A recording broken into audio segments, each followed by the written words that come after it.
Daniel left for work at 7:10 that morning. At 10:43, he came home carrying everything that remained of his career in a cardboard box. His wife opened the door. Daniel looked at her and said, "Don't tell the kids yet." Daniel had worked for the same company for 18 years. He wasn't famous, he wasn't wealthy, but he was reliable. He was the person people called when something went wrong. And somewhere, during those 18 years, Daniel stopped saying, "I work as a manager." Without noticing, he began believing, "I am a manager." Then came the meeting. Restructure. Position eliminated. Nothing personal. Human resources gave him documents. His supervisor shook his hand. Someone said, "Keep in touch." 40 minutes later, Daniel's security card no longer opened the building. At home, he placed the box in the garage, then changed out of his suit. Claire found him sitting on the edge of their bed. "Are you okay?" "Yeah." He wasn't. The next morning, Daniel woke at 6:15 automatically. For a few seconds, he forgot. Then he saw the suit hanging beside the closet door and remembered. He rolled over. By Thursday, he had applied for 9 jobs. By Friday, 14. 2 automatic rejection emails arrived. The others said nothing. Daniel stopped checking his bank account because every number looked smaller than it had the day before. But money wasn't the only thing frightening him. Something deeper had begun whispering, "If nobody needs what you can do anymore, who are you?" Sunday morning, Claire got ready for Mass. Daniel remained in bed. "You coming?" "In a minute." Claire left the room. Daniel opened the closet. The suit was still there. For 18 years, he had worn clothes like that to feel useful, important, needed. Now it looked like someone else's uniform. Daniel eventually dressed. Not in the suit, just an ordinary shirt, and went to Mass. Daniel barely listened during the first half of Mass. His mind was calculating. Mortgage, groceries, school expenses, savings. How many months? Then he heard Jesus ask people who were worried about tomorrow to look at something almost embarrassingly ordinary. Birds. Look at the birds in the sky. They did not sow, they did not reap, and yet the Father fed them. Then Christ asked, "Are not you more important than they?" Daniel had heard those words before, but he had always heard them as, "Don't worry, everything will work out." That morning they sounded different. Jesus was not promising Daniel another management job by Monday.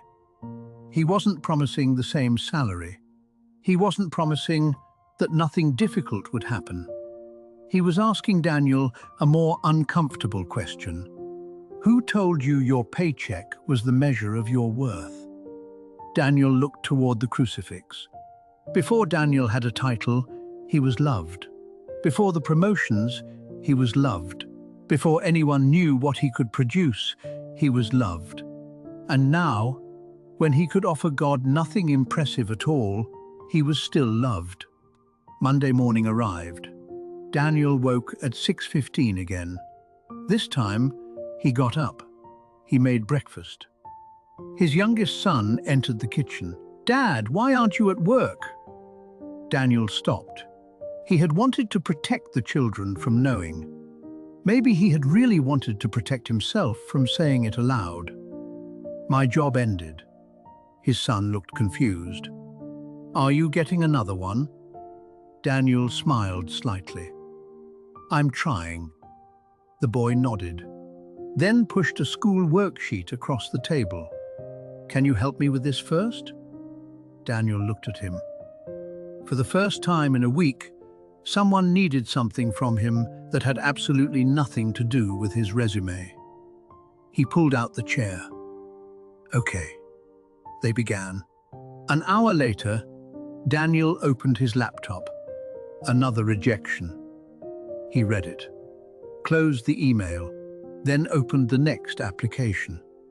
Not because he suddenly knew everything would work out, but because losing his job had stopped meaning losing himself. If work has disappeared or your future feels uncertain, pray with me. Jesus, you know what I am afraid of losing. My income, my security, my plans, maybe even the person I thought I was. Help me work faithfully for what my family needs. Give me courage when rejection comes. Give me wisdom for the decisions ahead. Open the right doors and give me strength when some remain closed. But do not let my work become the measure of my worth. When I feel useless, remind me whose child I am. When tomorrow frightens me, give me enough grace for today. My work matters. My responsibilities matter, but they are not my identity. Jesus, teach me to trust the Father who sees even the sparrow. Amen. 2 weeks later. Early morning. Daniel dresses for an interview. He opens the closet. The suit is still hanging there. He takes it down, puts it on, adjusts the collar. But something is different. Before leaving, Daniel walks into the kitchen. His son's worksheet is attached to the refrigerator. At the top, written cleanly, "Thanks, Dad." Daniel touches the paper, then leaves. We never see the interview. We never learn whether he gets the job.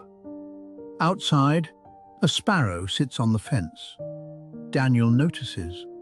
A small smile, then walks toward his car. Daniel still needed a job. Faith did not make the bills disappear. But he walked into that interview carrying something he had lost, long before he lost his position. The knowledge that a man's work can change without changing what he is worth to God. The light of faith. Are not you more important than they? Matthew chapter 6, verse 26.